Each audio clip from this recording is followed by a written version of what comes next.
السلام عليكم.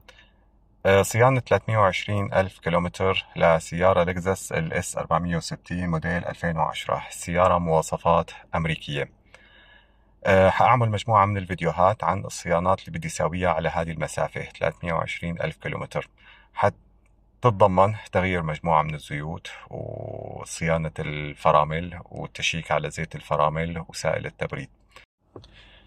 البداية حتكون مع تغيير زيت المحرك. بالنسبة لتغيير زيت المحرك هعمل انجن فلاش. انجن فلاش حساويه باستعمال الليكوي مولي سلاج ريموفر. سلاج ريموفر هو عبارة عن المركز تاع الانجن فلاش البرولاين. الميزة فيه انه بتحطه على الزيت القديم وبتمشي فيه مسافة 200 كيلومتر، فبينظف كل مسارات الزيت وكل فتحات الصغيرة تاع التزييت اللي موجودة بداخل المحرك. بعد ما تنتهي مسافة 200 كيلومتر حنزل الزيت وحضيف زيت جديد، كيكس 25. مع الزيت الجديد بدي حط لوكاس سينثيتيك اول ستابيلايزر. اللوكاس الستابيلايزر بينضاف للزيوت السينثيتيك بنسبة 20%. الهدف منه هو تقليل الاحتكاك داخل المحرك وتحسين خواص الزيت وإطالة عمره ممكن تصل لحد 50%. بنبدأ خطوات الفيديو إن شاء الله.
الآن كملنا 200 كيلومتر على الانجن سلاج ريموفر اللي موجود. حنبدأ بتغيير الزيت.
هيك بيكون اكتمل الجزء الأول وغيرنا زيت المحرك. نتمنى منكم الاشتراك والمشاركة والإعجاب بالصفحة لنستمر بتنزيل فيديوهات مهمة.